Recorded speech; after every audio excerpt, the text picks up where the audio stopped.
Nicaragua, gente que no vende patria, buenos días, bienvenidas, bienvenidos a Sin Fronteras, miércoles 14 de junio de 2023, un par de semanas se fue el primer semestre del año, qué barbaridad. Con Byron Baltoano Sandino y con Carlos Hurtado Ordóñez cuando son las 6 de la mañana con 30 minutos. Sin Fronteras, la revista con William Griggs Vivado. En la primerísima 91.7 y 105.3 FM.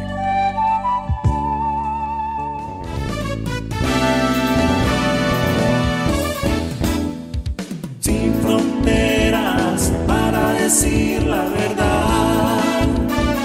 Sin fronteras, trabajar, avanzar, combatir, vencer. Sin fronteras.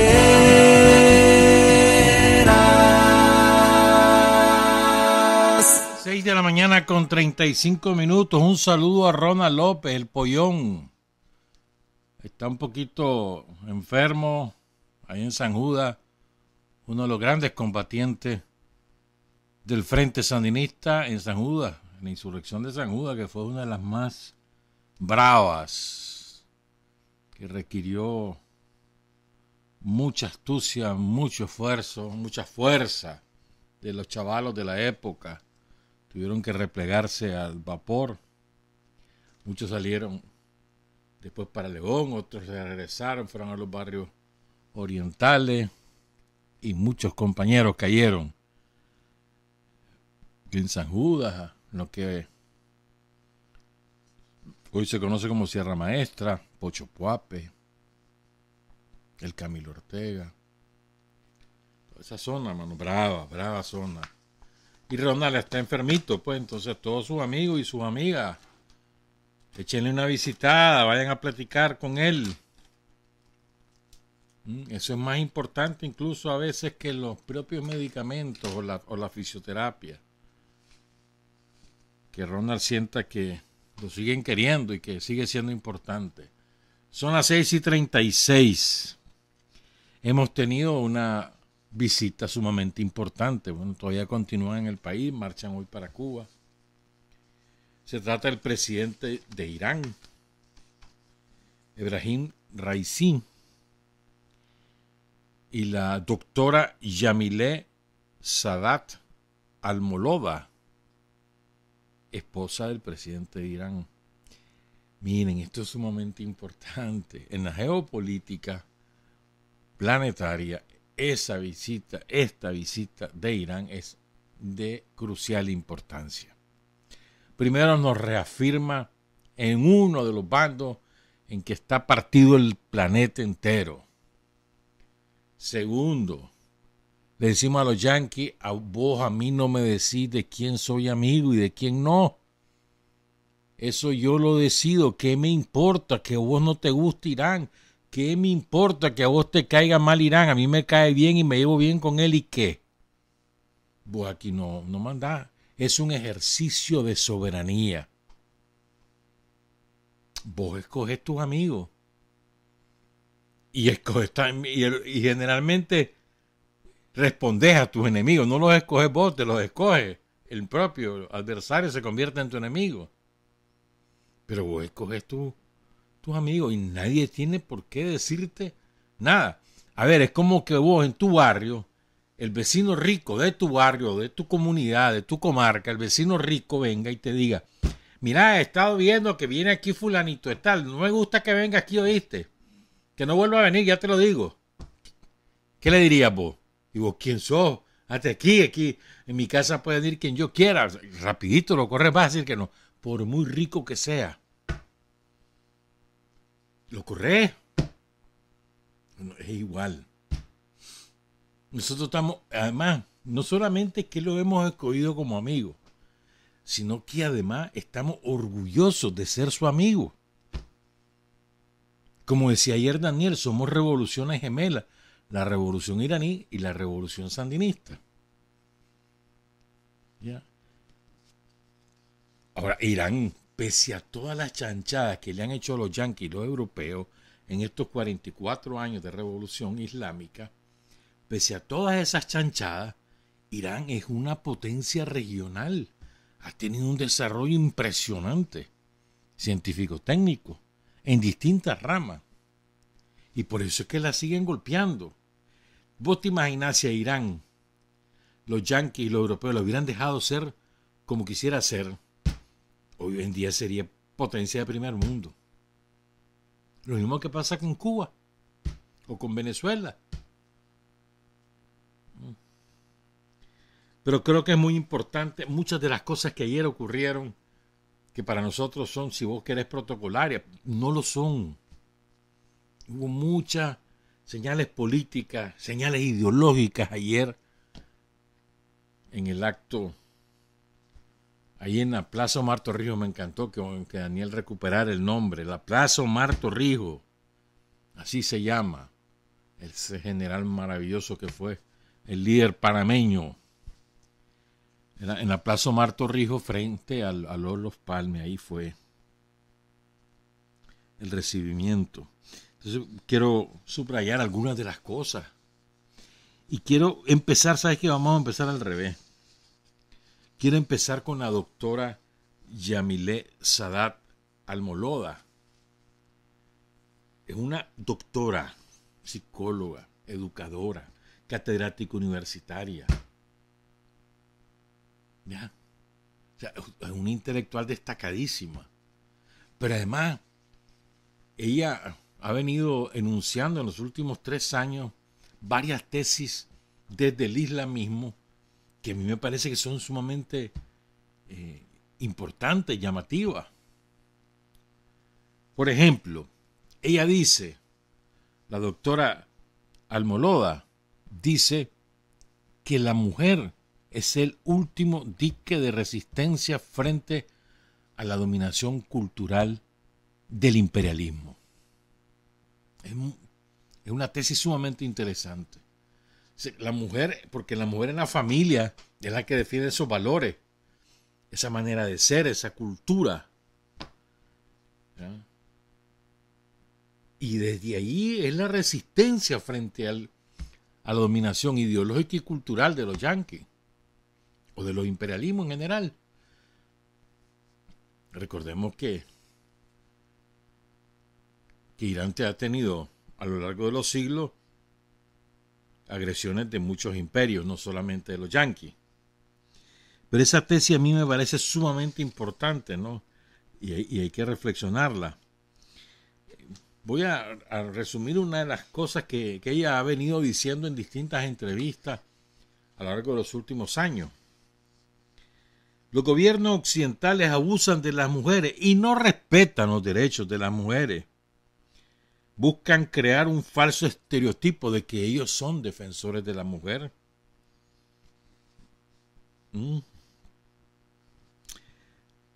Pese a autoproclamarse defensores de los derechos de la mujer, dice la doctora Almoloda, Occidente aprovecha sistemáticamente a las mujeres laboral y sexualmente. Acusan sin fundamento a la República Islámica de Irán por una supuesta violación de los derechos de las mujeres. Irán respeta los derechos de la mujer. Nosotros estamos en contra de la opresión de las mujeres. Estados Unidos lidera un bombardeo mediático contra Irán y ejerce una dictadura mediática, política y económica contra el pueblo iraní a fin de dañar a la República y a la Revolución Islámica. Y recordó lo que pasó el año pasado. Hay una mujer que fue detenida en actos golpistas que hubo el año pasado. La detienen y se muere en el centro de detención. Y se murió por causas naturales, como está demostrado por la autopsia. No, que la habían matado y se armó y comenzaron a financiar. Introdujeron armas, introdujeron células terroristas, francotiradores, armas de alto poder, igualito que aquí. Pero, dice la compañera, ¿no? Almoloda, el pueblo iraní resistió. Aunque el Occidente ejerce la mayor agresión cultural contra Irán y en nombre de la defensa de los derechos humanos y de los derechos de la mujer, no ha podido cambiar ni la historia, ni la cultura, ni el idioma, ni las costumbres de la nación iraní. Es una mujer muy firme. Y, repito, es todo un intelectual, o sea, no es que sea la esposa del presidente, no, ella tiene su propia personalidad, como aquí en Nicaragua, pues Rosario es poeta, poetisa, escritora y yo diría una gran pensadora, al margen de que es la esposa de Daniel, o que es la madre de sus hijos, o que es la primera dama, o que es la vicepresidenta. Esos son eventos. Ella como persona, como lo toca con la doctora Almoloda, tienen por sí misma un valor. Además del valor personal que todos lo tenemos, un valor ideológico, un valor político, un valor cultural. Entonces, no creo yo que sea justo decir la primera dama. No, espérate. La doctora Almoloda, que tiene su propia personalidad. Bueno, entonces ayer Daniel, hubo varios gestos ayer. Daniel lo hizo con mucha, o sea, ¿cómo se nota la experiencia, la sabiduría, ¿no? Acumulada a lo largo de los años? Se nota en todo, en lo que dijo, en cómo lo dijo, en cómo fue recibido, en cómo fue organizada la puesta en escena del acto, todo. Ahí tiene mucho que ver en la puesta en escena y en todos los detalles, Rosario. Le decía al principito, decía, estas son señales de Dios, dice Daniel, que nos juntemos, señales del cielo, a propósito de que son revoluciones gemelas, porque ambas triunfaron en 1979. Recordó que la mal llamada civilización europea ha querido siempre dominar el mundo para mal y no para bien. Fíjate que me recordé con lo que habló de la esclavitud, decía Daniel, la esclavitud es la mejor muestra de lo que en el fondo tienen los que se dicen respetuosos de los derechos humanos.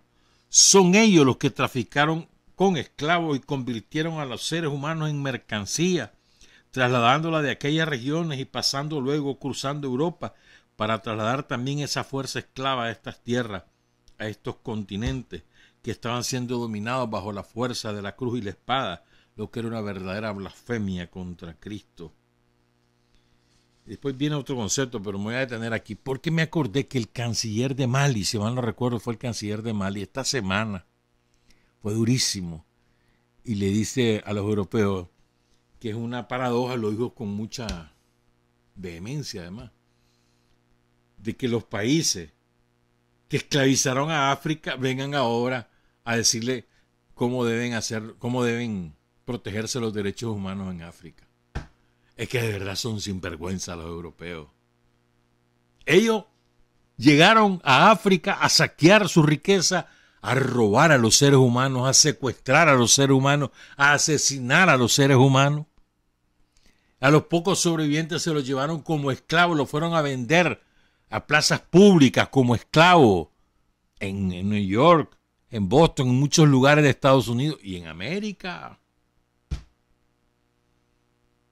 Y ellos ahora nos vienen a dar lecciones, dice el canciller de Mali, de cómo son los derechos humanos. Es que de verdad, es que tú creen que uno no tiene memoria, que los africanos no tienen memoria, eso no solo tienen memoria, les duele aún y les dolerá por siglos de siglos todo lo que les hicieron los europeos a los africanos. ¿Ya? Entonces después vino Daniel y utilizó este concepto que me parece importante. Utilizaron la cruz y la espada para robarle las tierras a nuestros antepasados indígenas y para tratar de robarle el alma y el corazón. Fíjate bien, este es el fondo de la agresión imperialista. En cualquier forma, en cualquier época, de cualquier imperio, siempre la esencia de su dominación está en si logran confiscarte tu corazón, el alma, como decía él ayer, como decía Daniel ayer, que en suma son o ese robo del alma, del corazón, en suma es el conjunto de sentimientos, costumbres, maneras de hacer, maneras de expresarte, idioma, manera de vestirte, de relacionarte con otros seres humanos, tus creencias, tus leyendas, tus historias, tu comida, tu vestimenta, como te decía. Es todo eso, la cultura. Ese es el corazón y el alma de los pueblos. Si logran confiscarte eso, te dominan para siempre. No se nos olviden estas cosas. Y tuvo un gesto, Daniel, sumamente importante. Cuando él menciona al general Soleimani, héroe, mártir de la revolución islámica, para la categoría superior para los iraníes es la de mártir, más que héroe. Nosotros es al revés, ¿verdad? Bueno, tal vez a la misma parte, héroe y mártir, ¿no? Pero para ellos la categoría superior es mártir, el martirologio. Y Daniel rendió tributo a Soleimani. ¿Quién es Soleimani? Para recordarle, sobre todo a los compañeros, a las compañeras que tienen poco tiempo para informarse. Este hombre era el jefe del cuerpo élite de la Guardia Islámica, el cuerpo élite, pero además era un hombre de la más absoluta confianza política e ideológica de toda la clase religiosa, o sea, los personajes que detentan el poder real en Irán y de los dirigentes políticos, sin importar de qué segmento de la sociedad fueran. Tenía ascendencia absoluta sobre la sociedad iraní. Pero además de ser un gran militar, vencedor de los terroristas en Siria, entre otros éxitos, vencedor de los terroristas en Irak, además de ser un militar destacadísimo, era un habilísimo diplomático. Y a él lo asesina Trump en enero, el 5 de enero, si mal no recuerdo, de 2020. Bueno, a él lo asesinan en el momento que él ya inició contactos con Arabia Saudita. Algo que se interrumpe por el asesinato de Soleimani, después por la pandemia, y que se recuperó en el 2022. Se reanudaron los diálogos y culminó este año con la mediación de China. Pero fue Soleimani el que inició eso. ¿Por qué era tan importante? ¿Por qué ha sido tan importante eso?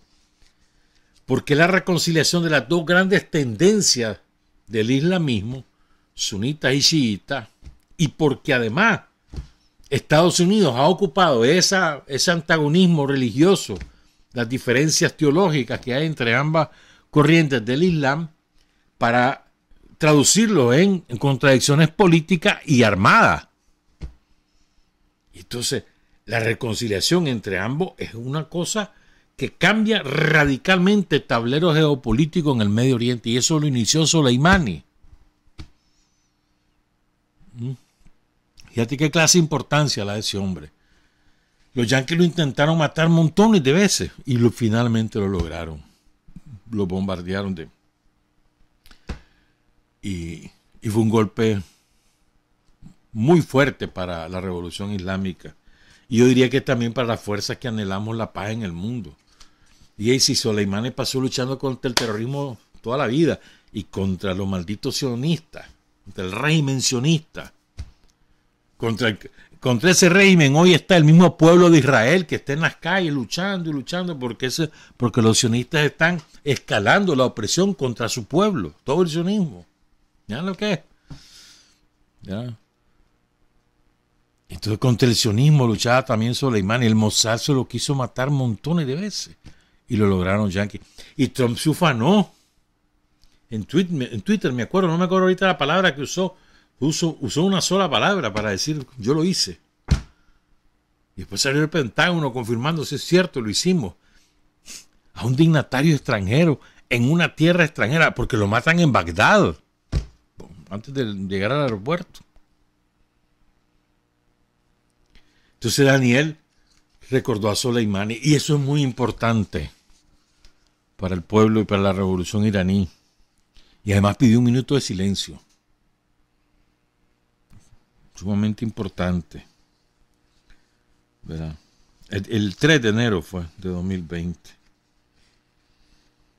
Bueno, y luego en lo que habló el presidente de Irán, Ebrahim Raisi, yo creo que muchas cosas también son señales, hermano. O sea, en este tipo de relaciones uno va leyendo las señales, ¿no?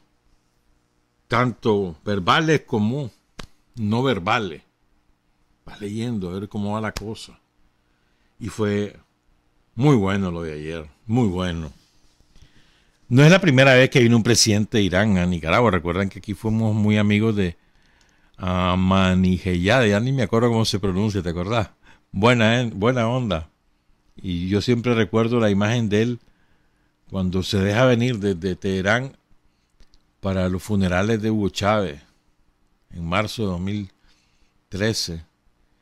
Y en un hombre de la cultura persa, pero llorar en público es sumamente inusual, y él llorando por Chávez. Eso nunca lo olvidaré eso, pero bueno. Entonces, dice, mira cómo arrancó, porque Daniel hizo una síntesis de nuestra historia de lucha contra los yanquis, que es muy importante, poco para ubicar. Mire, usted está viniendo a un país donde hay un pueblo vencedor de los yanquis.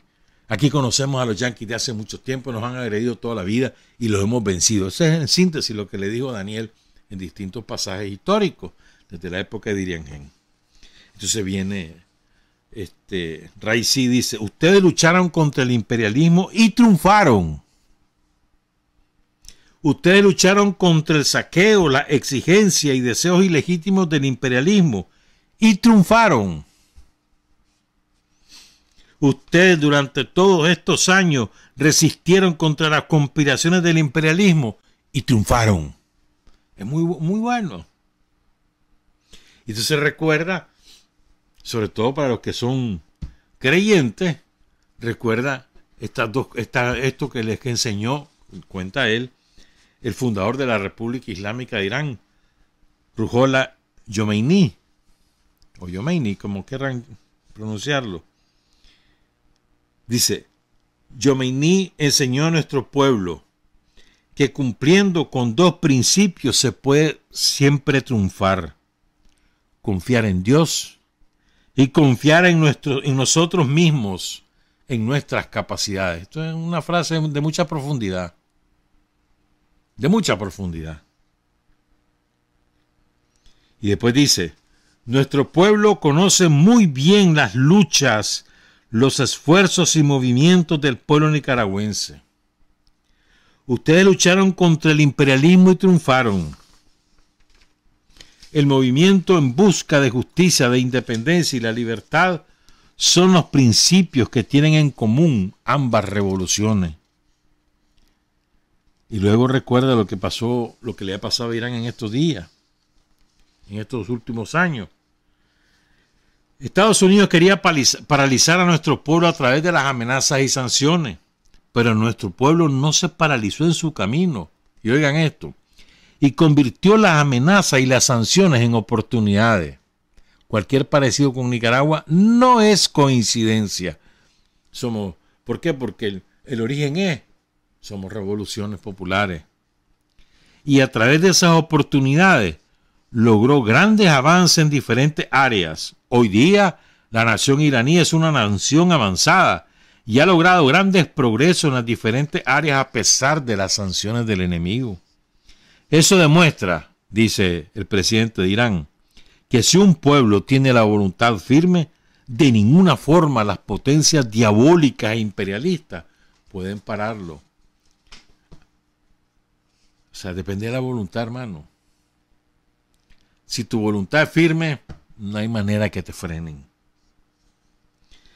El enemigo quiere decepcionar a los pueblos revolucionarios, pero los pueblos tienen que saber que el nuevo orden mundial que va a formarse y se está formando es en favor de la resistencia de los pueblos y en contra de los intereses imperialistas. Y luego refirió lo de Soleimani. Nos honra ser quienes hemos resistido y luchado contra el terrorismo y creemos que se han ganado el odio de los pueblos quienes pretenden luchar contra el imperialismo, pero han asesinado al héroe que luchó durante toda su vida contra el terrorismo, el mártir general Qasem Soleimani.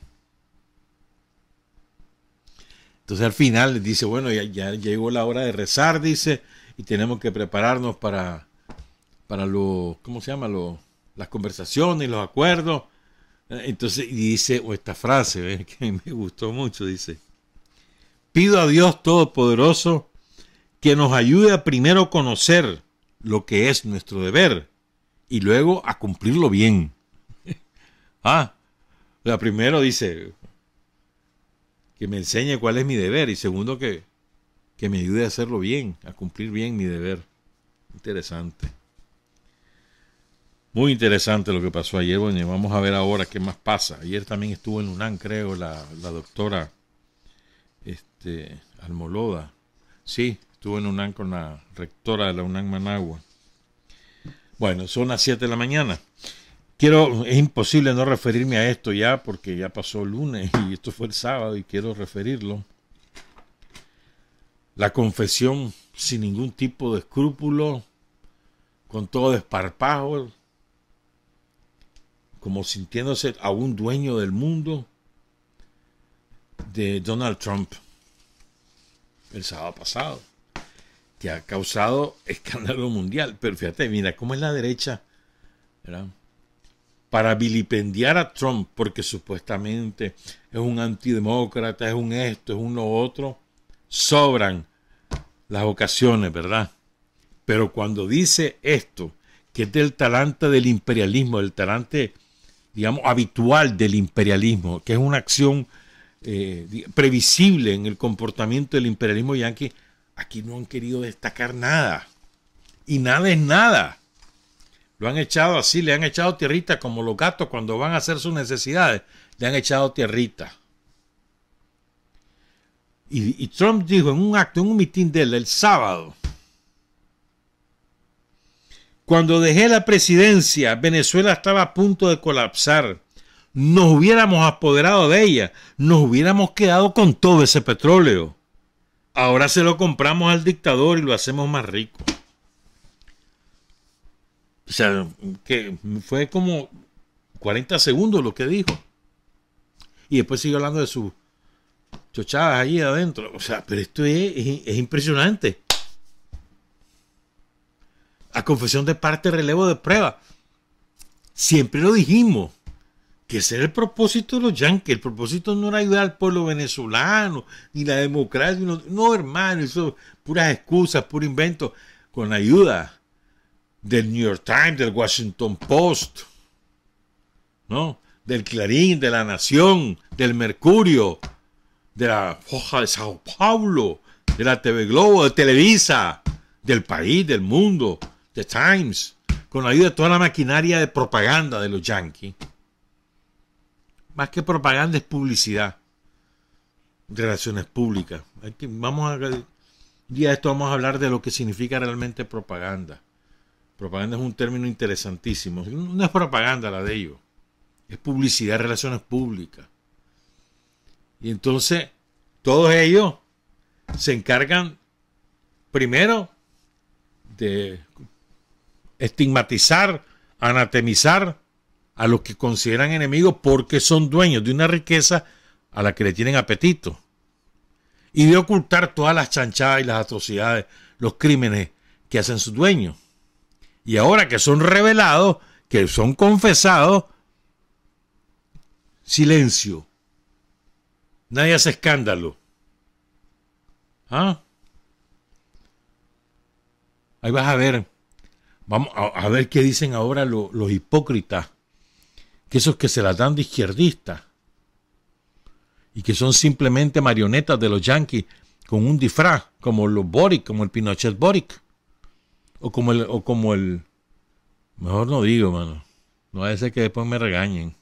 Tengo una amiga que me regaña, pero yo digo eso. Pero bueno, los Lula, los Fernández, todos ellos, vamos a ver qué dicen ahora. ¿Ah? ¿Qué dicen ahora con esta confesión de Trump? Que fue el que inventó a Guaidó, ¿te acordás? Él fue el que inventó a Guaidó. O sea, según él, todo iba sobre rieles y ahí se iba a rendir Venezuela y ellos se iban a adueñar del petróleo. Otro día vamos a desarrollar esta idea, pero fíjense bien. No es que... No, mejor lo voy a plantear de esta manera. A ver, ¿qué fue primero en Centroamérica? ¿Qué fue primero? La presencia de las tropas yanquis y las agresiones yanquis en Centroamérica, porque Honduras fue invadido varias veces, también en Guatemala y Nicaragua, ¿verdad? ¿Qué fue primero? ¿La presencia de las tropas yanquis o los inescrupulosos aventureros que se adueñaban de tierras y de riquezas en Centroamérica? ¿Qué fue primero? Acuérdense de eso. Otro día desarrollamos esa idea. Pero creo que esto es muy importante, la confesión de Trump. Esto es para sacarle punta, hermano. Secula seculorum. Que no nos vengan con cuentos. Ahí está. Nos íbamos a adueñar ya de Venezuela, dice.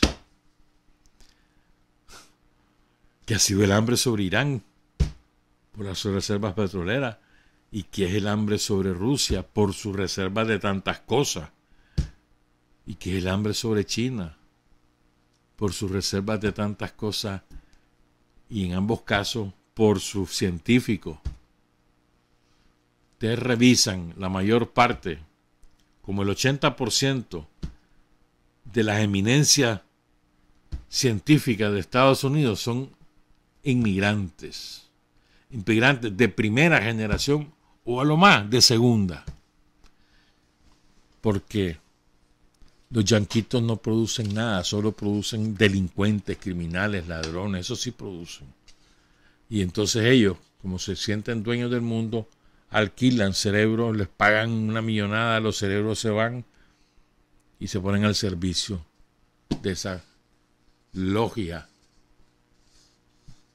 criminal que domina el mundo. Vamos a regresar después con Carazo, con Gino Tepe, lo que pasó el 12 de junio de 2018 y después de ese día.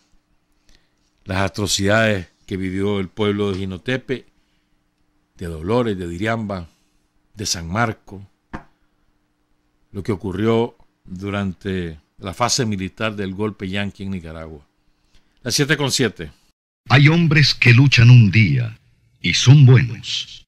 Hay hombres que luchan un año y son mejores. Pero hay hombres que luchan toda la vida. Esos son los imprescindibles.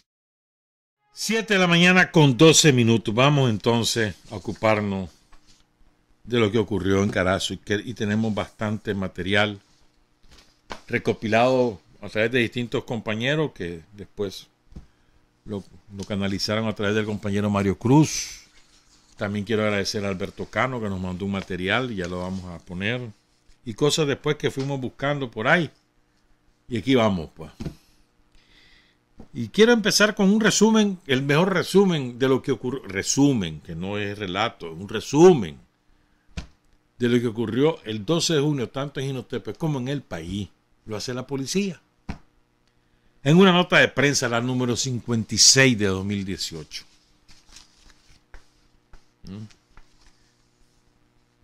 El día lunes 11 y las primeras horas del martes 12.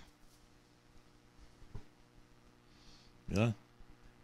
Actos terroristas y crimen organizado cometidos por grupos delincuenciales con armas de fuego, morteros y bombas molotov. Managua, 9 de la mañana. Martes 12 de junio. Del colegio 1 de mayo debe ser aquí. Una cuadra al lago y una arriba. fue secuestrado en su casa de habitación Salvador Silva. Después lo entregaron a la iglesia católica. Presenta graves lesiones en su cuerpo. Managua, 11:30 de la mañana del 12 de junio, hace 5 años. Barrio Santa Rosa. Falleció a consecuencia de impacto de bala Ariel Ignacio Vivas, de 27 años, cuando apoyaba a los trabajadores de la alcaldía en labores de limpieza, quitando obstáculos sobre la vía. Limpiando todo ese basural que dejaron los tranqueros. Managua, 11:40 de la mañana, casi al mediodía.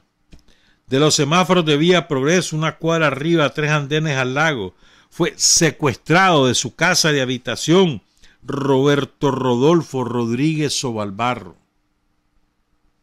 Fíjate bien, los pacíficos, los muchachos, los estudiantes, los pobrecitos reprimidos, secuestrando y asesinando. León, 11 de la mañana del 12 de junio, plantel de la alcaldía municipal. Sujetos encapuchados con armas de fuego y lanzamorteros atacaron instalaciones, secuestraron al ingeniero Carmelo Lindo Centeno, responsable de obras públicas, y sustrajeron 5 camiones propiedad de la alcaldía municipal. Jinotega, 11 de la mañana, martes 12 de junio, en el sector del supermercado Guadalupe, grupos de delincuentes sustrajeron ambulancia, los pacíficos, propiedad del Ministerio de Salud, y mantienen secuestrados a 3 trabajadores de la alcaldía municipal.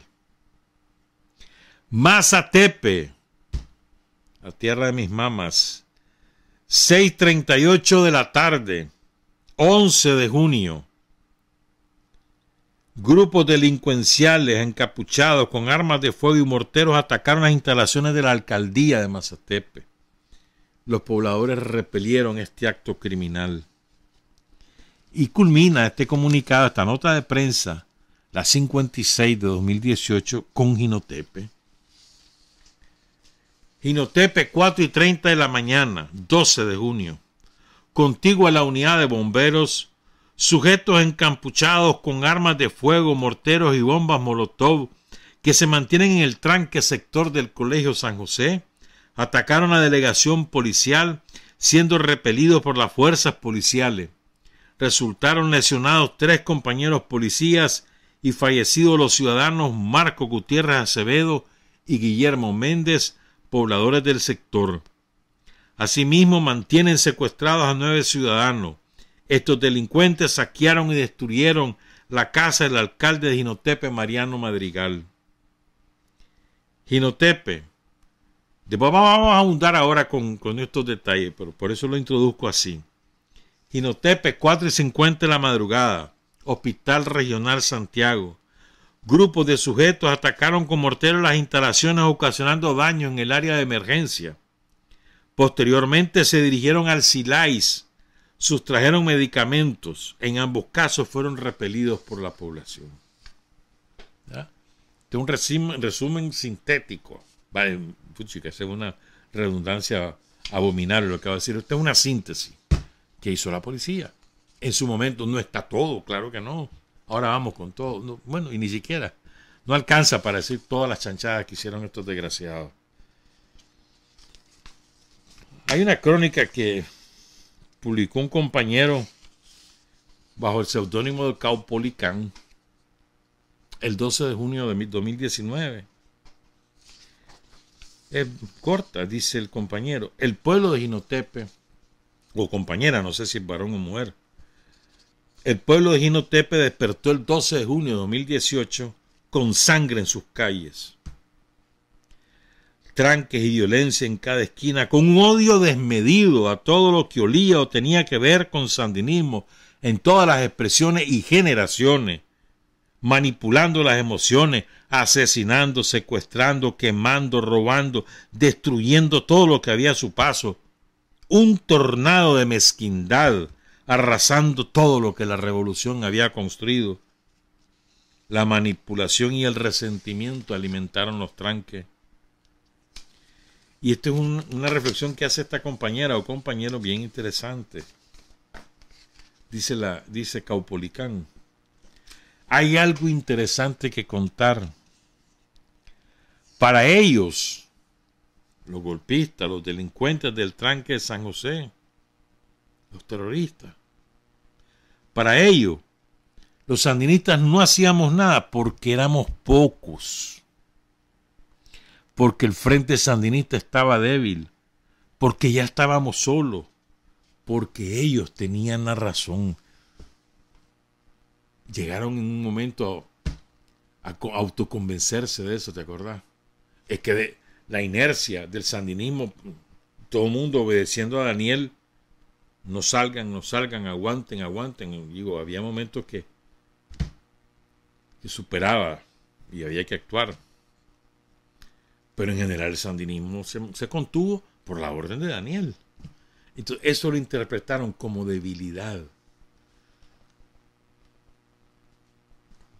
Hay que recordar eso, muy oportuno lo que dice el compañero. Pero nuestra verdadera y única razón, dice, compañera, Caupolicán, era la paz. ¿Ya? Nos orientaron a no irnos a la calle, no a la guerra y no a la violencia. Dice después, soy un joven, bueno, sí es varón. Soy un joven integrado a la Juventud Sandinista 19 de julio. Nos integramos a la defensa de la paz. Ya estábamos aburridos de tranques, escasez. Ya no encontrábamos combustible en el municipio o azúcar. El pan era escaso. Y nos fuimos, mis compañeros y yo, a rescatar la paz y tranquilidad que las familias pedían con desesperación. Vi cómo mataron a Guillermo Méndez allá por la casa de la familia del delincuente Fran Cordero. Vi cómo mataron a Marco Gutiérrez de un disparo de un francotirador que tenía un arma especial para asesinar desde larga distancia. Secuestraron y desnudaron a 2 compañeros militantes del Frente Sandinista, amarrándolos de pies y manos en una aula del Colegio San José, en el sur de la ciudad, sobre la carretera panamericana. Saquearon y destruyeron a casa del compañero Mariano Madrigal, alcalde de Jinotepe. Ahí tenemos todas esas fotos, ustedes las están viendo. Y cuenta este compañero.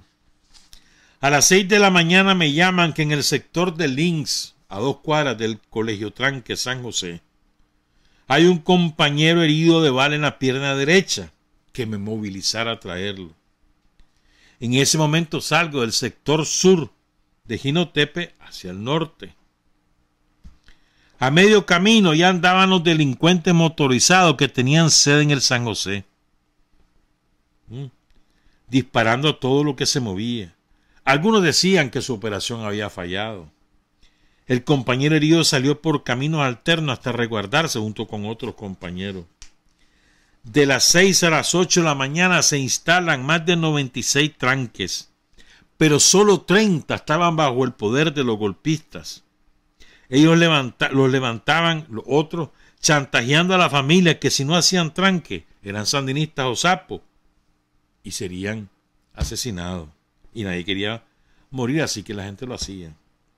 En ese momento, dice este compañero, tomé una decisión difícil. Él tenía un niño en aquel momento de 2 años, ¿verdad? Que tendrá 7. Tomé una decisión difícil y algunos tuvimos que irnos de nuestras casas, sin dinero, sin nada, porque no podíamos ni acercarnos a nuestras casas, porque ya éramos buscados y circulados por las redes. Ofrecían dinero al mejor postor, pedían nuestras cabezas a cambio de unas monedas que darían de recompensa, porque éramos el trofeo para sus juegos de muerte, quemas y violencia. Secuestraron a amigos que venían de donde la novia, que estaban con un familiar en el hospital. Torturaron a hermanos que no compartían o no simpatizaban con su lucha injustificada. Así transcurrió el 12 de junio de 2018, entre violencia, odio, llamas y balas.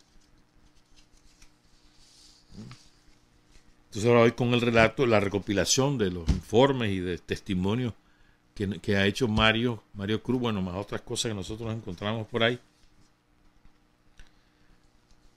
Y lo vamos a contar. Y tenemos un testimonio muy importante. Recordemos entonces, para allá 12 de junio, el terrorismo tenía ocupados sectores importantes de las ciudades de Matagalpa, de Estelí, de Managua, de Chinandega, de León, de Granada. Bueno, en Managua no era tanto, pero sí había en el sector de Lupoli, ahí en la carretera Masaya. Y los delincuentes andaban sueltos, ¿verdad? En Jinotepe, para ese día solo estaba el tranque de San José, que impedía el tránsito de los furgones, de todo el mundo ahí. Y le habían obligado a estacionarse, ¿se acuerdan? En el tramo entre Diriamba y Jinotepe, secuestrando a todo el pueblo de Dolores. Más de 300 furgones, acuérdense de eso. Y los pobres choferes, hermano, ahí pasaron, yo no recuerdo cuántos días con sus noches, como 3 meses fue así, muchos de ellos. Y ahí tenían que hacer sus necesidades, alquilar, ver dónde, buscar transacciones bancarias que le mandaran reales porque se les acababan los reales, comer donde fuera, dormir donde fuera, porque ahí tenían que cuidar el furgón. No podían irse a un hotel y dejar el furgón. Pues muy triste, ¿no? Solo eso había en Jinotepe, pero la jefa de la operación militar terrorista en Jinotepe era Dora Telles. Y ella llegaba a dar instrucciones allí de qué hacer y cómo hacer. Ella era la jefa militar, pero habían otros jefes. Ya ahí les vamos a decir la lista, pero al rato. Entonces, llegó varias veces antes, dejó las instrucciones a los terroristas, a los encargados del territorio. Y así fue. El 12 de junio se armó la San Quintín. Además, ella llegaba y le reclamaba. Y le llevaba armas. Y le llevaba dinero.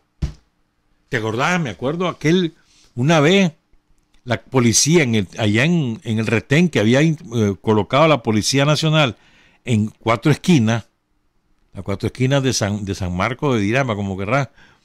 Bueno, entonces ahí la policía detuvo un vehículo donde iban millones de Córdoba. Los llevaban a pagarle a los tranqueros. ¿Se acuerdan de eso? Bueno, la Telle se encargaba de eso. Dinero, armas, municiones, instrucciones. Que no se nos olvide. Dale, pues, y ahora es Yankee lo que vos querrás. Que no se nos olvide. Sigamos. ¿A quién tenían a cargo ahí? De jefe del territorio. A otro delincuente. Ya se murió, Tomás Maldonado. Este había sido del Frente. También. Fue secretario político del Frente. ¿Y por qué se arrechó? Porque no fue el candidato a alcalde. Esa es toda su arrechura. Después se hizo pastor evangélico, se metió al MRS y se hizo terrorista. Con un odio, él y su hijo, Joao Maldonado, que había sido premiado por Daniel por sus rendimientos deportivos, hasta una casa, un carro, no sé cuánta cosa más. Y el hijo de Tomás Maldonado, metido en el narcotráfico. Ahí le pasaron una cuenta en Costa Rica, lo dejaron mal matado, mal herido. Ya dicen que se recuperó, pero casi lo matan. Entonces, ese Tomás Maldonado, que había sido militar también, estaba encargado del territorio. Entonces, alrededor de 30 compañeros sandinistas se ponen de acuerdo para ir a defender a la policía, que la tenían asediada, con la orden presidencial que le habían dado a la policía: ustedes no respondan, no salgan, ustedes encerraditos. Y los disparos de todos los días. Entonces deciden los compañeros acudir a la policía por distintos puntos. Pero los tranqueros habían colocado pistoleros en medio de los furgones. ¿No? Esto es importante. La cosa es que como a las 4 de la madrugada empieza el ataque. Tomás Maldonado había organizado un grupo armado al que le puso FECUN. Eran terroristas, delincuentes terroristas. Algunos de ellos los habían importado, los había mandado a dejar ahí la Telle, francotiradores, ¿verdad? Y empiezan. Vienen los compañeros, como los tranqueros tenían a tranqueros que andaban en motocicleta patrullando, los motociclistas se dan cuenta que ahí van los compañeros, entonces le avisan a los pistoleros salen y un francotirador se encarga de asesinar a Marco Gutiérrez, le pega un balazo en la cabeza. Marco era el presidente de la asociación o el coordinador departamental de la Asociación de Militares Retirados de AMIR.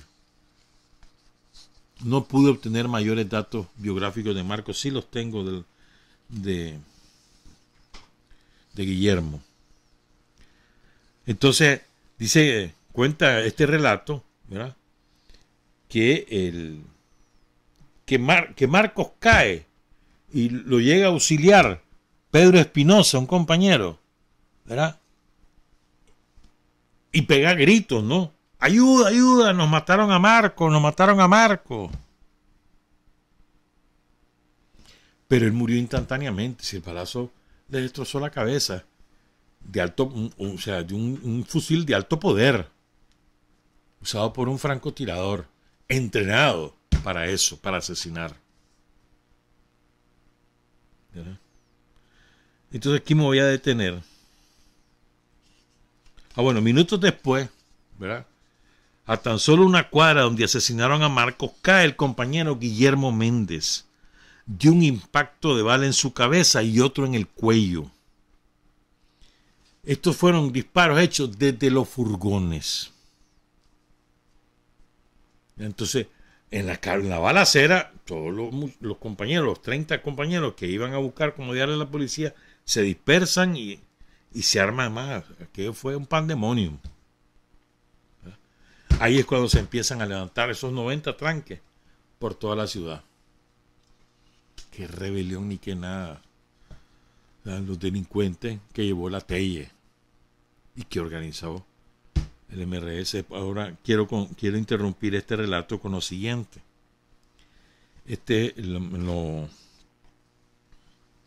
Nos lo mandó el compañero Alberto Cano. ¿Cómo es que se llama la compañera, la hija de... Ahí está el nombre en el archivo. Espérame, aquí lo tengo, espérame. Digamos. Es que esto me lo mandó... Ya. Me lo mandó Alberto Cano, que es lo que Francis Méndez dijo en el acto del 5º aniversario de su papa. Francis Méndez es la hija de Guillermo, que vino como el 30 de octubre de 2018 a Managua, ¿se acuerdan? A poner la cruz, a quitar la cruz de su papa, porque le habían puesto los malditos tranqueros, los que lo mataron, lo habían puesto como víctima de la dictadura ahí en la catedral. ¿Se acuerdan de eso?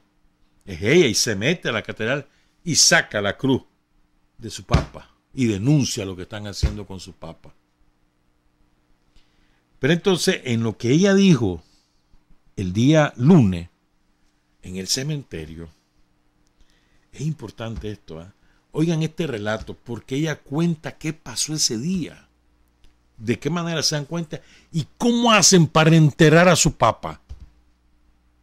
Entonces, aquí hay un montón de elementos de carácter ideológico y cultural unidos en esto que ocurrió, que son de primera magnitud, de primera importancia. Los invito a que le pongan mente. Dura un poquito, pero vale la pena. Escuchemos pues a la compañera Francis Méndez, hija del héroe Guillermo Méndez. Bueno, primeramente les quiero agradecer a todos y cada uno de ustedes por estar aquí acompañándonos en esta fecha tan dura para la familia, para la comunidad. Gracias a la comunidad de La Pita que nos acogió desde aquel día que recibimos aquella noticia, la comunidad Román Esteban, las autoridades que en ese día, que quizás muchos de ustedes no pudieron estar físicamente con nosotros, pero estuvieron a través del apoyo moral, y todas las personas que en ese día nos cuidaron. Recuerdo que días atrás, del 11 de junio, ya venían reuniéndose y venían planeando, y nosotros mirábamos que mi papá salía a reuniones, pero nosotros nunca pensábamos que iba a pasar eso esa noche, y lo vimos salir el día 11, ya en la tarde, cayendo la noche, y esa noche recuerdo que ni siquiera dormimos, y escuchábamos los balazos, los morterazos, allá en la madrugada del 12 de junio, cuando fue lo peor, que ya no pasaba, nosotros ya presentíamos lo peor, no dormimos esa noche. Al caer la mañana del 12 de junio recibimos la llamada de que a él lo habían matado. Nosotros no creímos y guardábamos la esperanza de que fuera mentira, de que no fuera él, y así pasamos horas y horas, y la gente empezó a llegar a la casa, y ahí yo decía, no, entonces es verdad, decía yo, porque están viniendo todos, y aún así no creíamos. Y con mi mamá le digo, no, mamá, le decía yo, él no es, debe ser que están confundidos. Hasta que allá me mandaron un mensaje de WhatsApp con la foto de él. Ahí fue que el corazón se me hizo chiquito, y tuve que agarrar a mi mamá y le dije, mamá, te voy a decir la verdad, él es... Yo ya lo confirmé, le digo, yo ya vi la foto, él es, y allí a pensar que cómo hacíamos para recuperar su cuerpo. Y pasaron horas y horas, y las muchachas de la comunidad decían, Francis, si vamos las mujeres, vamos, te vamos a acompañar para que nos entreguen el cuerpo. Y yo, ¿qué hacemos? Y allí con unos contactos, amistades de él, como pudieron, nos llevaron el cuerpo. Solo recuerdo que nos llegaron a tirar el cuerpo a la casa porque, o sea, no podían en ese momento ni ver que quienes tenían contacto con nosotros porque ya eran presas de los tranqueros. Y allí lo tuvimos, y ni siquiera cómo conseguir la caja porque estaba trancado todo el camino, todo el cementerio, todo el San José. ¿Y cómo hacemos? Decía yo, para conseguir la caja, y tenía el cuerpo de él ahí. Allá alguien del barrio tenía una caja de alguien que se iba a morir, y nos dicen, Francis, te vamos a dar esa caja, la vamos a pintar. Y yo, sí, está bien, pues arreglémosla, le digo, ¿qué vamos a hacer? Y ahí nos llevaron la caja, y estuvimos allá alrededor ya de las 8 de la noche, cuando estábamos en la vela. Recibo una llamada y dicen, fíjate que dice que van para allá los del tranque San José, y que dice que les van a quemar la casa y que quieren quemar el cuerpo de tu papá y todo.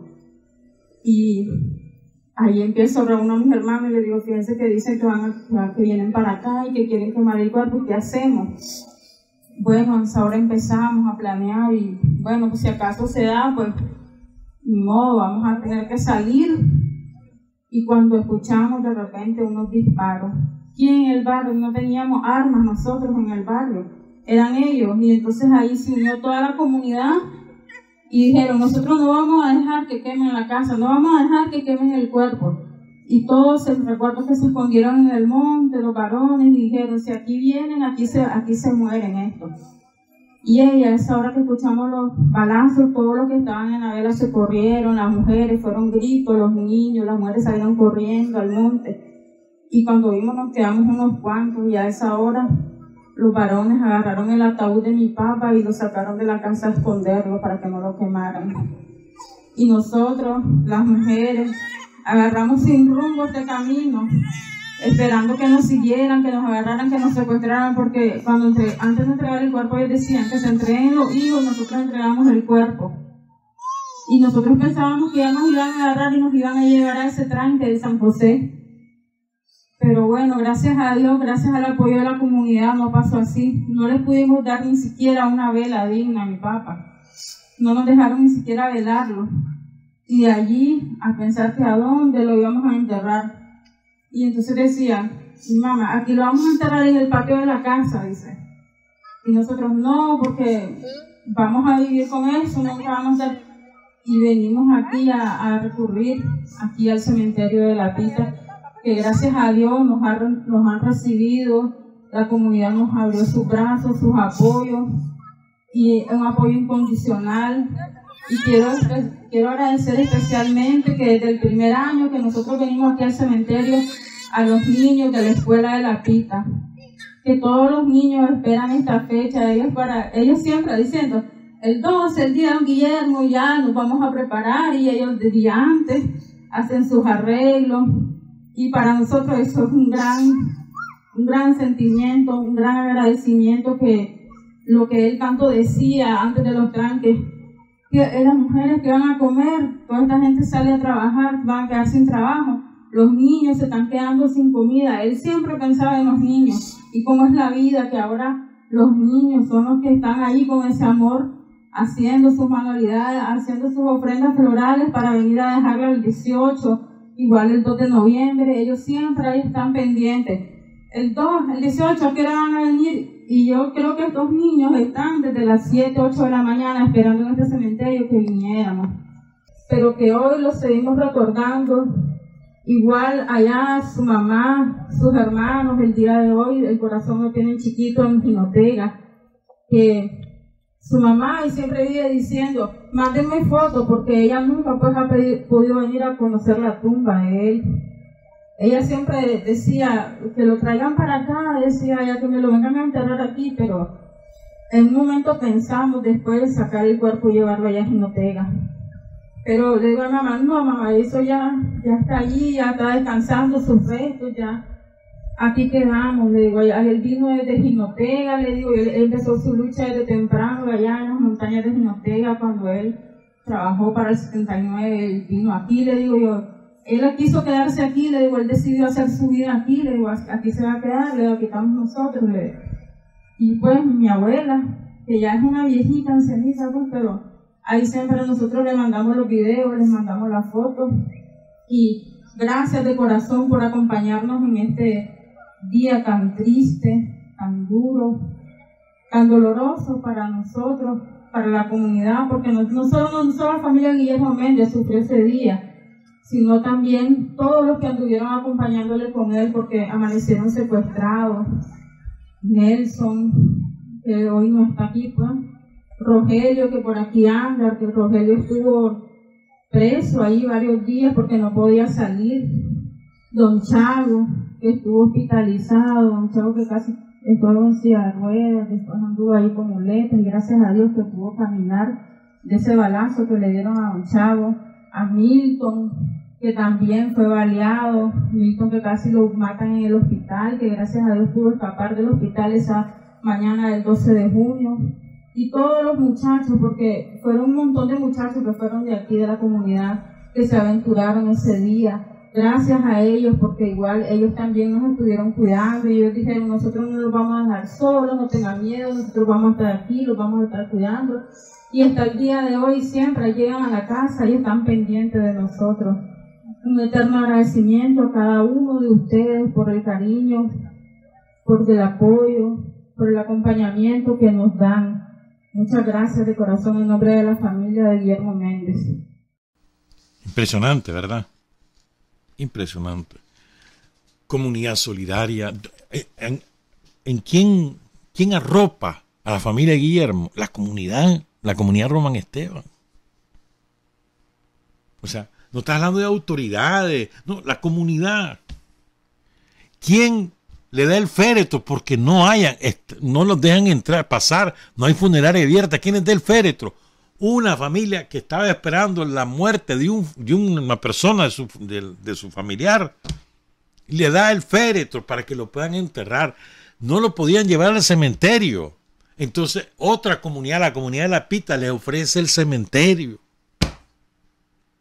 ¿Quién nos defiende? ¿Quién impide que lleguen a quemar la casa y que lleguen a quemar el cuerpo? La comunidad.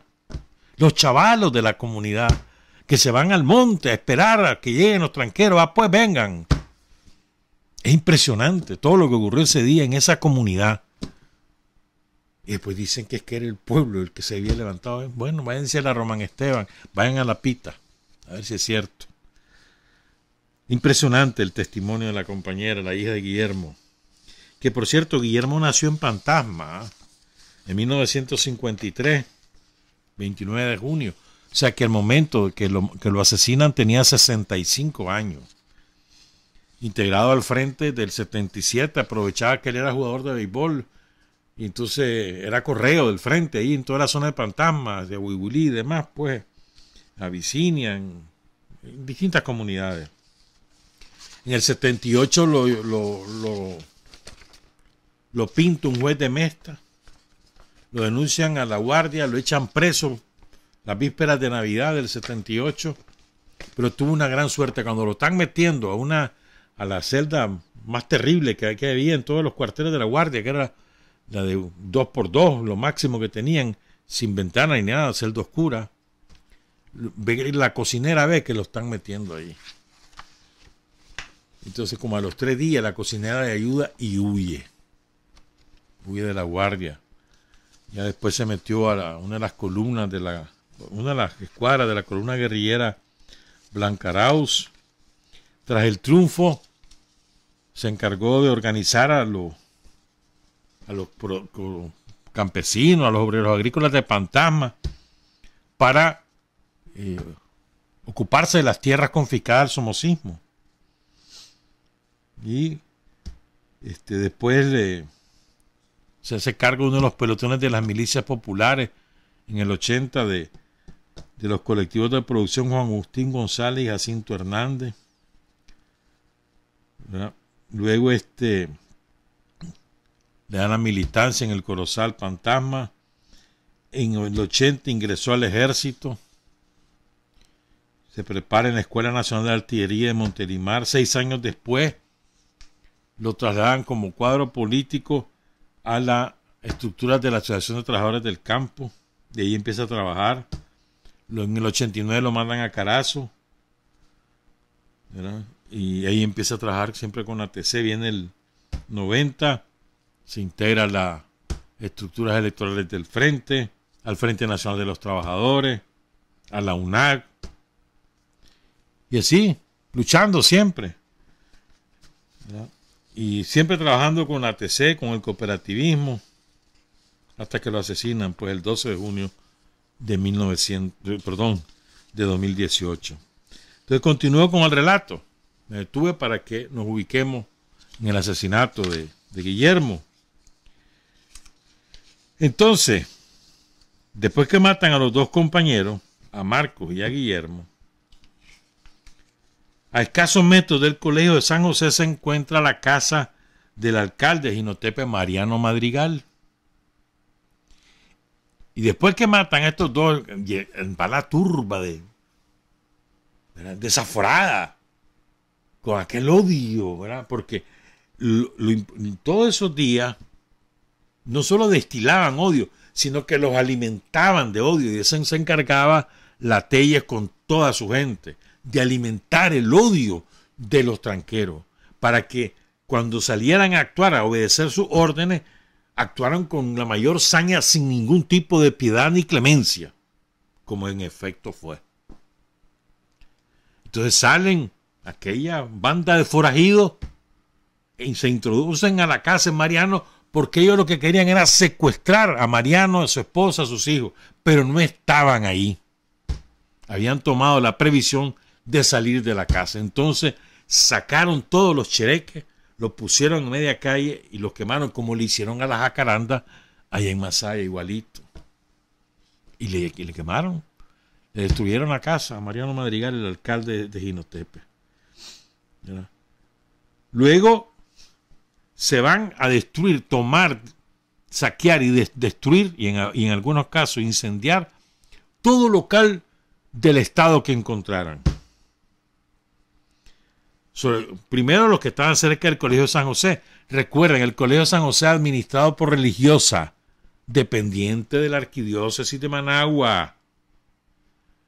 Silvio Báez se encargó de garantizar el Colegio de San José como centro de operaciones de los terroristas. Silvio Báez, él es responsable también de los crímenes cometidos en Jinotepe. Ya vamos a resumir algunos. él. Y la religiosa, al principio no querían, que no sé cuánto, pero después le dieron la orden. Bae le dio la orden y le dejaron el Colegio San José y se convirtió en un centro de tortura. Me acuerdo que Joaquín Alfonso y Azucena de la Fuente, que son compañeros sandinistas que viven en Zaragoza, vinieron aquí y pasaron por ahí porque querían ver todo lo donde había ocurrido, todos los horrores del 2018. Y me dicen que qué energía más horrible la que se siente cuando uno pasa por ahí, hasta que da miedo. Fíjate vos cómo sería el mal, el odio que ahí quedó sembrado. Entonces, saquean, destruyen y en muchos casos incendian las oficinas del Ministerio Público, de la Fiscalía, la oficina del Instituto de Deporte, la del Ministerio de Transporte. Ahí robaron sillas, mesas, puertas, computadoras, hasta los inodoros se robaron. Eso te dice claramente qué calidad moral la que tenían todos estos delincuentes. Se toman el Centro de Salud de Jinotepe, el Polideportivo Silotepel, el CDI Bambi, imagínate vos. Ahí se robaron todas las camas y las colchonetas donde las criaturas descansaban.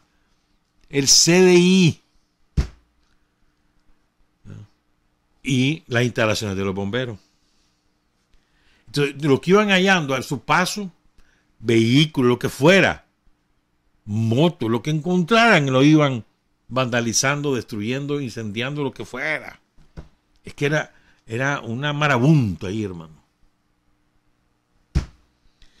Y en el camino ingresan a las viviendas de muchos militantes. Por ejemplo, la de Alan Zúñiga, que tenía un programa en la radio, era de mucha proyección. Alan Zúñiga en Jinoteve falleció hace como 2 años, el 10 de agosto de 2021, ¿verdad? Y le saquearon la casa. La de la familia Rosales, la saquearon. Y particularmente, yo me acuerdo de esto, a mí me contaron eso en el momento que estaba, pocos minutos después de ocurrido. Se meten a la casa de Gutenberg Castro, y de su esposa, la Alicia. Y eso fue horrible. Son dos personas mayores. Y entonces viven solos en la casa. Entonces los terroristas los arrodillan, les ponen los fusiles en la cabeza y le gritan: aquí hay armas, deciden dónde están las armas. Entonces, en un momento que la Alicia les dice, no, hijo, si solo estamos mi esposo y yo, solo somos nosotros los que vivimos aquí. Y no hallaron hasta las armas. Entonces, destrozaron la casa. Parte son de personas que no son chavalos. Alicia falleció este año. Eso la golpeó mucho a Alicia.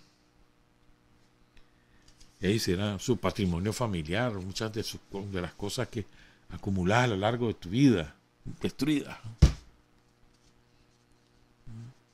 En el sector del Parque de la Bandera secuestran a 3 compañeros. Los encapuchan y los suben a una camioneta. Los llevan al Colegio San José. Son los primeros que ingresan al centro de tortura del Colegio San José. Los compañeros Reinaldo Rosales y Félix Morales. Ahí tenemos esa foto que no se nos deben olvidar. Los desnudaron, los golpearon, los tiraron al piso en un aula del San José y ahí los tuvieron amarrados como que si fueran animales. Les tomaron fotos, las subieron a las redes, se burlaron de ellos. El puro odio, odio, odio, odio. El tercer secuestrado, esto es importante y esto yo lo viví también en primera persona en aquel momento porque yo conozco a la Gema Serrano, ¿verdad? En aquel tiempo que yo la conocí se la daba de sandinista de Diriamba. Se la daba de gran sandinista. Hasta que no me acuerdo, ya no me acuerdo, sí me acuerdo, pero no lo quiero contar de cómo fue eso, allá por el 2010, por ahí, 2011, por ahí, por esos años. Pasó algo. Y entonces la tipa empezó a lanzar veneno, hermano. Periodista. Entonces ella da la orden. Ella era tranquera ahí en Diriamba. Y pues, Diriamba y Jinotepe están muy cerca, son 5 o 7 kilómetros. Prácticamente el uno es barrio del otro.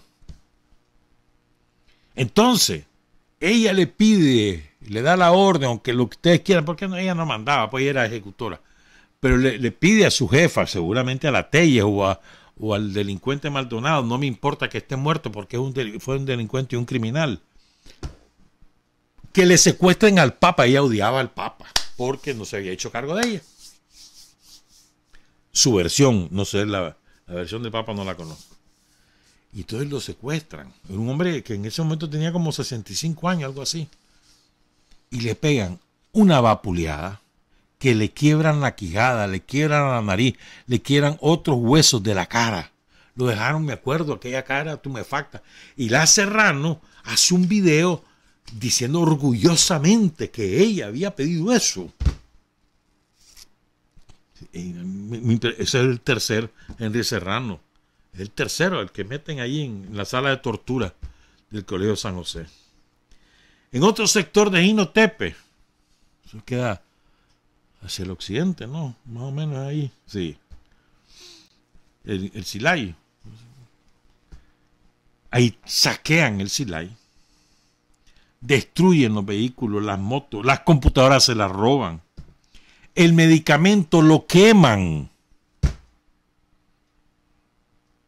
Ahí había un muchacho que estaba resguardando las instalaciones y llegó el jefe de la banda de fascinerosos que se llama Winston Ayerdi. Y llega y dice, oigan esto, vengo en nombre del Padre Juan de Dios, el párroco de la iglesia Santiago de Jinotepe, el otro centro terrorista. ¿Verdad? Dice, entréguenme todo, yo quedo a cargo, salgan y váyanse sin resistirse antes que mueran aquí mismo. Ahí salió corriendo el delincuente ese cobarde, cagado iba, dejando el rastro de la diarrea entre Jinotepe y la frontera con Costa Rica hasta que llegó allá. Allá se quedó desde el 8 de julio.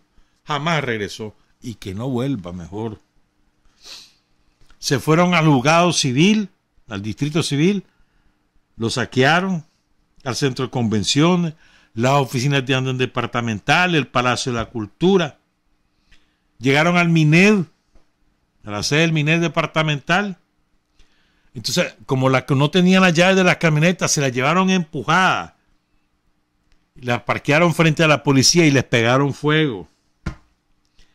Las computadoras donde estaba toda la información de las escuelas, de los maestros, de los trabajadores, de los estudiantes, toditas destrozadas.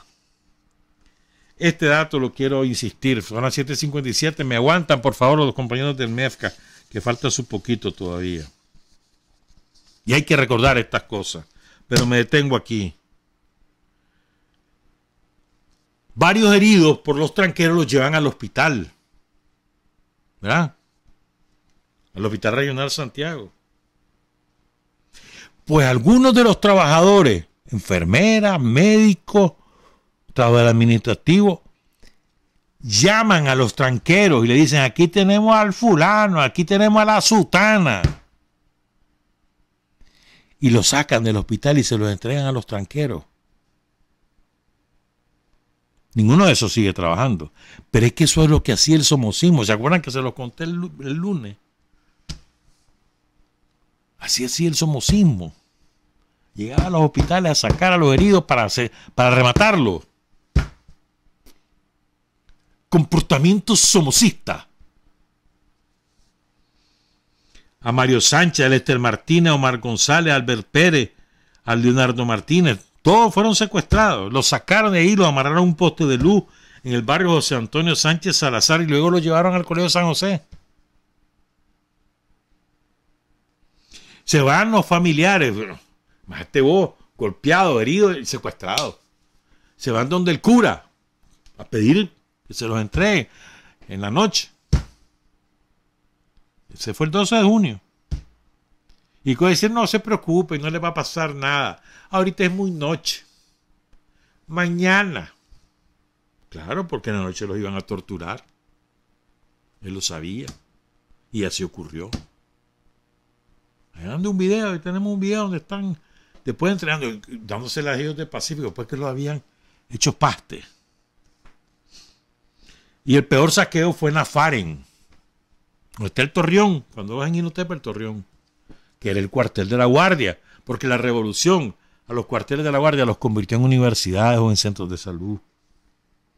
Entonces la Afaren Carazo, la filial de la UNAM, ahí hicieron una cosa horrenda lo que pasó. Igual que aquí en Managua, en el Rubén Darío. Bueno, igual. Y además ocuparon el Torreón para los francotiradores. Ahí se instalaron como francotiradores Roberto Antonio Rojas Arburola y Roberto Álvarez alias Pocholo.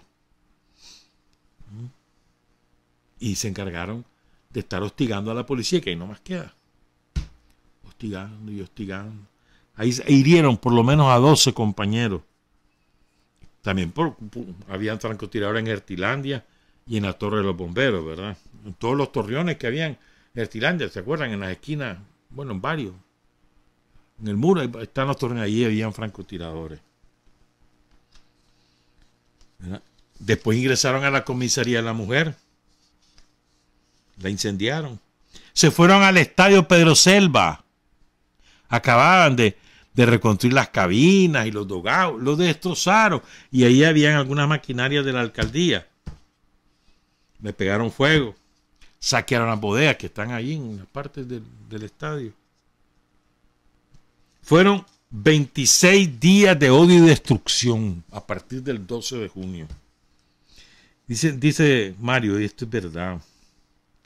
Perdimos a muchos compañeros valiosos que entregaron sus vidas por la paz, a muchos de nuestros familiares y otros que creíamos que eran nuestros amigos, destilaron tanto odio como el golpismo. Perdimos muchos edificios, pero nunca perdimos la moral, nunca perdimos la convicción, nunca perdimos la fe y esperanza que nuestro comandante y su pueblo retomarían la paz.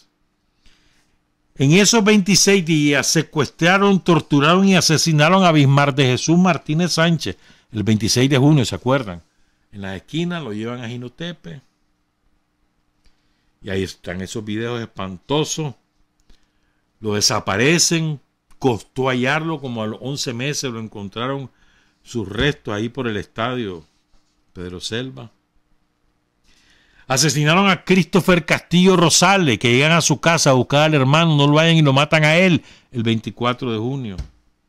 El 5 de julio iba el Papa de Christopher, el Papa de Christopher, Roberto, sale en la televisión llorando, reclamando por la vida y reclamando justicia, ¿se acuerdan de eso?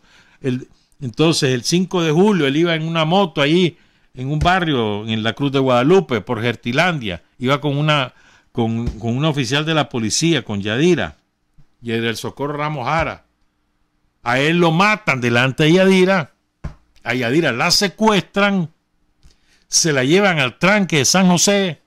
Antes de eso, el cuerpo de Roberto lo van a tirar a un basurero ahí por Hertilandia. A Yadira se la llevan al tranque de San José. Ahí la someten a bestiales torturas y a una violación con un sadismo difícil de emular. Yo no sé cómo Yadira logra sobrevivir. Yo sí sé su fuerza interna, su espíritu. Recuerdo aquel video cuando le están haciendo la simulación que le están poniendo suero. Con qué dignidad esa mujer. Pasó muchos años Yadira recuperándose de lo que vivió, pero ya está de nuevo trabajando. Eso habla de su espíritu, una mujer valiente, una fortaleza que nos da ejemplo a todos. El 19 de junio, ¿se acuerdan de esto? Secuestran a 2 cisternas que estaban en la gasolinera abasteciendo y las fueron a poner muy cerca de la policía y comenzaron a tirarle bombas molotov. ¿Se acuerdan de eso? No, para que explotaran. Y me acuerdo a Ramón Landero haciendo un llamado dramático, el comandante de los bomberos, en la televisión y en la radio, denunciando lo que está pasando, diciéndole, no hagan eso, es un acto de terrorismo, si ustedes hacen eso, Son 800 metros a la redonda, que eso va a quedar destruido y todo el mundo va a morir ahí. Yo me acuerdo de eso, ¿vos no te acordás? Y el terror en Jinotepes, aquella llamada de toda la gente con aquel pavor. Todo el mundo tenía un pánico, eso fue espantoso.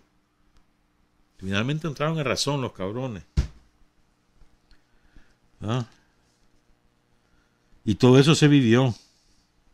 Hasta que el 8 de julio a las 4 de la madrugada entró la Policía Voluntaria y la Policía Nacional por 5 costados, hermano. Por el lado de Iriamba, entraron por San Rafael del Sur para evitar las esquinas. Después de Iriamba, ustedes saben que ahí está el camino. Ese fue el camino de mi graduación de milicia, me acuerdo. San Marcos, Jinotepes, por la carretera, por Retilandia. Mirasol del Llano, Jinotepes, Nandaime, Jinotepes. Y se acabó el jabón.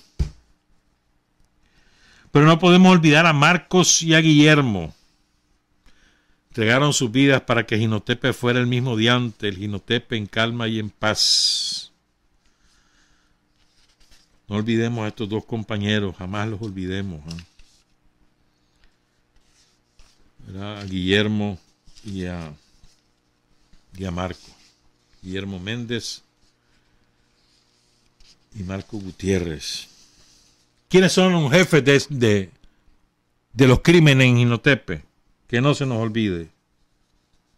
Dora Telles, Juan de Dios García, delincuente disfrazado de cura que vive en Miami. Juan de Dios García se lo llevó Baez, porque Baez y él fueron los que organizaron el centro de tortura en San José y que convirtieron a la parroquia de Santiago en un centro también de terrorismo, de albergue de terroristas. Dulce Porras Aguilar, que se la daba muy civilizada a ella, me acuerdo. La tal Macha que la hizo comandante a Tijerino, ¿te acordás? Delincuente. Andaba embarazada y se inventó de que tenía cáncer, era mentira, solo para buscar, o sea, de las tantas mentiras. Se va a Costa Rica a parir, ¿verdad? Ya después que se fue de aquí huyendo, porque la comandante, ¿no?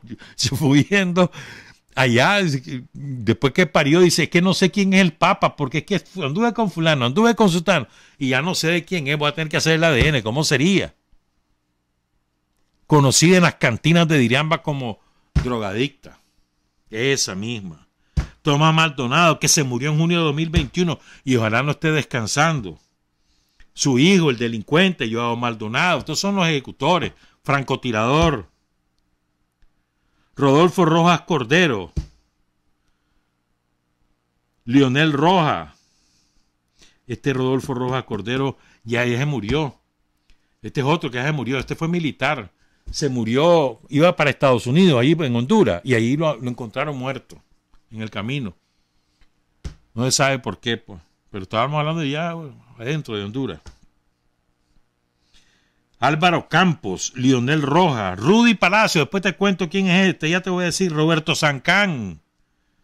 Ahí está vivo el delincuente parasitando a Oscar Arias y a los reales de Estados Unidos, inventándose chochadas. ¿Quién más? Josué Santiago Rojas Álvarez, este es primo de Pocholo. Y miren, lo último, 3 de estos cabecillas terroristas eran evangélicos, pastores evangélicos, en una iglesia que se llama, o se llamaba, yo no sé si existe todavía, la iglesia Roca. Los 3 eran Rodolfo Rojas, el que ya se murió, que le decían Piel, que era militar, era militar retirado. Tomás Maldonado, otro militar retirado, que ya se murió también. Y Rudy Palacio. Rudy Palacio se fue con sus hijos a Guatemala. Allá huyó. Los 3 eran pastores de la iglesia de La Roca. Regresó Rudy Palacio. Regresó, ahí me contaron, no sé si es cierto, pues, pero me dijeron que contar, y ahí lo han visto. Con una gran camionetona, el delincuente ese. No sé por qué la policía no le echó preso, mano. Anda arrepentido. Eso es lo que me dijeron. No sé si pude confirmar, pues, pero me dijeron que ahí anda el Rudy Palacio, asesino, criminal, como Maldonado, como todo eso. No se nos olvide lo que pasó en Jinotepes. Trabajar, avanzar, combatir, vencer. Patria y libertad. Revolución es sentido del momento histórico, es cambiar todo lo que debe ser cambiado, es igualdad y libertad plenas, es ser tratado y tratar a los demás como seres humanos, es emanciparnos por nosotros mismos y con nuestros propios esfuerzos, es desafiar poderosas fuerzas dominantes dentro y fuera del ámbito social y nacional, es defender valores en los que se cree al precio de cualquier sacrificio, es modestia, desinterés, altruismo, solidaridad y heroísmo, es no mentir jamás ni violar principios éticos, es convicción profunda de que no existe fuerza en el mundo capaz de aplastar la fuerza de la verdad y las ideas. Revolución es unidad, es independencia, es luchar por nuestro sueño de justicia para Cuba y para el mundo, que es la base de nuestro patriotismo, nuestro socialismo y nuestro internacionalismo.